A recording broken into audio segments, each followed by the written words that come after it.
ইরানের রাষ্ট্র শেষ, তাদের লক্ষ লক্ষ মানুষ উদ্বাস্তু, তাদের যা কিছু আছে তাদের তেল সম্পদ ধ্বংস করে দিচ্ছেন।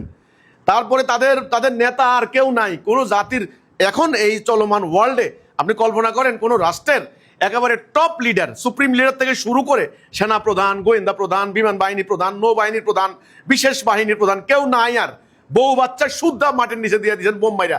এরপরে আপনারা বলেন কি এখন ওরা মসজিদে ট্রেনিং নিচ্ছে, এই জন্য জঙ্গিবাদের বিস্তার করছে। এইটাও এই আপনাদের এই যে দৃষ্টিভঙ্গি, এটাই হলো ওদের দৃষ্টিভঙ্গি আন্তর্জাতিক গণমাধ্যমের, এটা ওদের দৃষ্টিভঙ্গি, ইহুদি খ্রিস্টানদের দৃষ্টিভঙ্গি। এই হলো বাস্তব কথা। বলেন এটা হলো রিয়েলিটি। আজকে ইরান মসজিদে আপনার কথা আসছে যে জুম্মার দিনে তারা আজকে দিনের বয়ান হচ্ছে না, ট্রেনিং হচ্ছে, এটাই বাস্তবতা। এই বাস্তবতার কথাই আমি বলছি। সব সময় একরকম যায় না। আল্লাহ রসুল যখন মদিনায় গেলেন তখন তিনি দেখলেন মদিনাকে নিশ্চিহ্ন করে দেওয়ার জন্য চতুর্দিক থেকে তারা যুদ্ধের আয়োজন করেছে। তখন রসুলুল্লাহ মসজিদের নববীতে দাঁড়িয়ে জিহাদের খুতবা দিতেন, মসজিদের নববীর সামনে যুদ্ধের প্রশিক্ষণ দিতেন।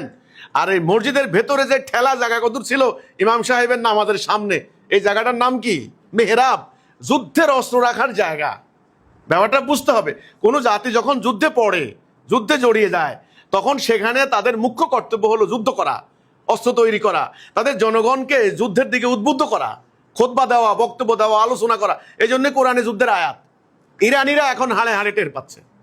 সেজন্য তো আমি বলি, আমরা যারা বাংলাদেশে আছি অধিকাংশই সুন্নি মুসলমান, আমরা এখন খাচ্ছি, দাচ্ছি, ঘুমাচ্ছি, বংশবৃদ্ধি করছি, ব্যবসা বাণিজ্য করছি, মনে হয় যেন আমাদের কিছুই হয় নাই। একদিন ইরানের মতো যখন টের পাবেন চতুর্দিক থেকে ঘেরাও দেওয়া হয়ে গেছে, হ্যাঁ, তখন বুঝবেন যে আপনাদের যুদ্ধের প্রয়োজন কেমন, জেহাদের প্রয়োজন কেমন ইত্যাদি। আজকে ইরানের ওই আপনার মসজিদে মেয়েরা ট্রেনিং দিচ্ছে, এতে আপনারা প্রশ্ন তুলছেন জঙ্গিবাদের উৎপত্তি হচ্ছে কিনা। এটা প্রশ্ন তোলেন, অসুবিধা নেই, কিন্তু মেয়েদেরকে যুদ্ধের টাইমে ট্রেনিং মানে দিবেন কেন? কোরআন কোন স্ট্যান্ড নীতি দিল যে নারী পুরুষ উভয় জিহাদ করবে।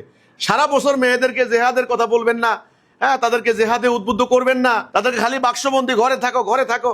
আর যখন যুদ্ধের সময় হবে তখন মেয়েদেরকে টেনে এনে রাইফেল কাঁধে দিবেন। এই জন্যেই ইসলামের কথা হলো কি, নারী পুরুষ উভয় তোমরা জেহাদের প্রেরণায় উদ্দীপ্ত হও, যুদ্ধের জন্য প্রস্তুত থাকো, যথাসাধ্য প্রস্তুত রাখো।